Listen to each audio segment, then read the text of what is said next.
Pranams to beloved Master and to all my brothers and sisters.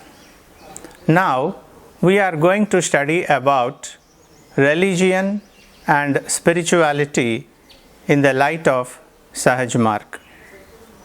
Spirituality is different from religion. Some assume that both have similar meaning, but it is not so. Sahaj Marg is a system which is based on the foundations of yoga.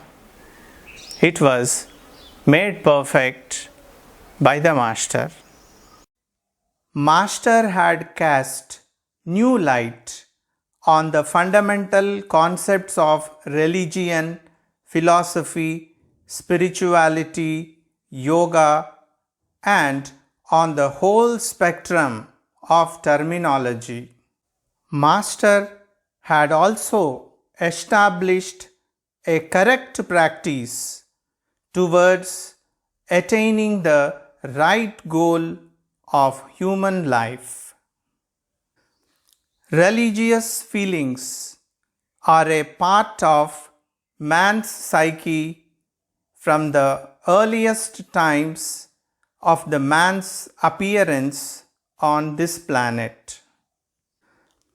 The expression given to the religious emotional content varied from race to race, from time to time, but the craving was always there in the man's heart to know the answers for the various questions that arose in him concerning the creation of universe.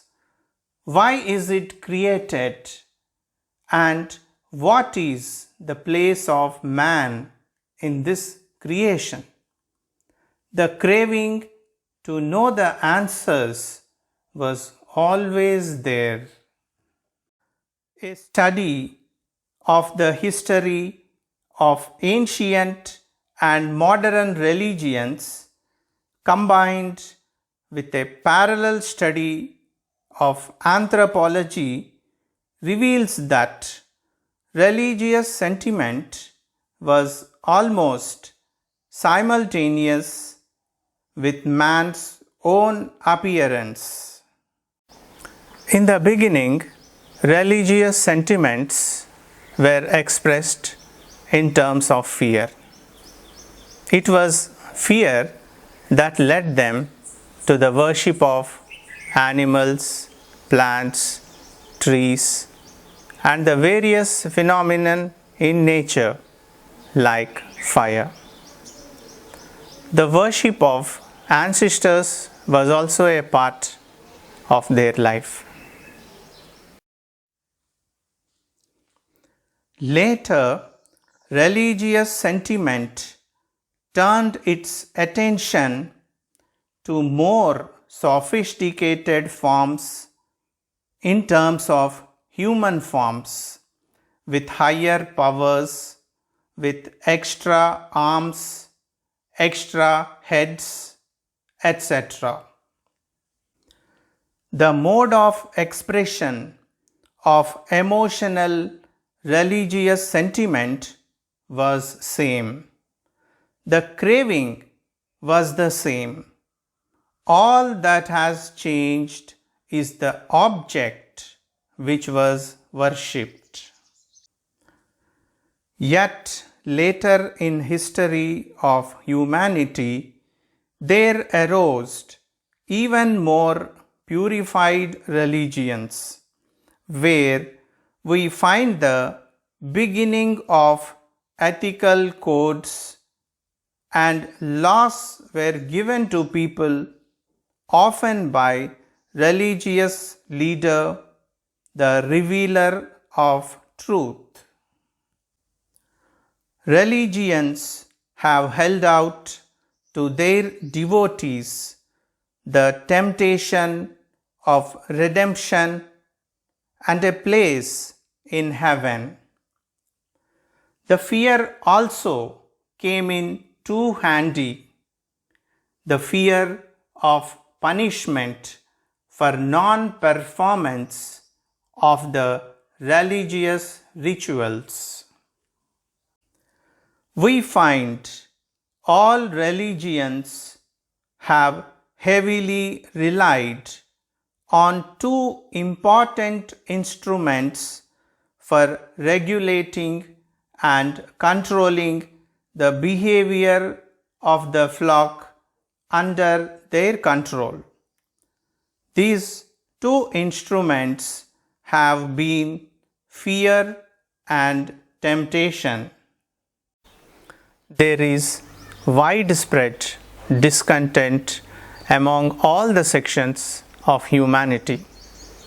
Religions are not able to meet the innermost needs and the requirements of the soul. Human beings should be normalized in their mental makeup and psyche. It is not the failure of religion itself, because at the time when these great religions were given by leaders, they molded them in such a way so as to fulfill the needs of humanity of those times. It may also be noted that founders of all great religions have preached love as being the only proper approach to the Creator, and this love, when properly cultivated, was expected to reflect in love for all that is contained in creation. But this has been forgotten, and religions not altered with man's own evolution. I humbly suggest that the evolution of religion has lagged behind the evolution of man, whom it is supposed or expected to serve for his vital inner spiritual needs.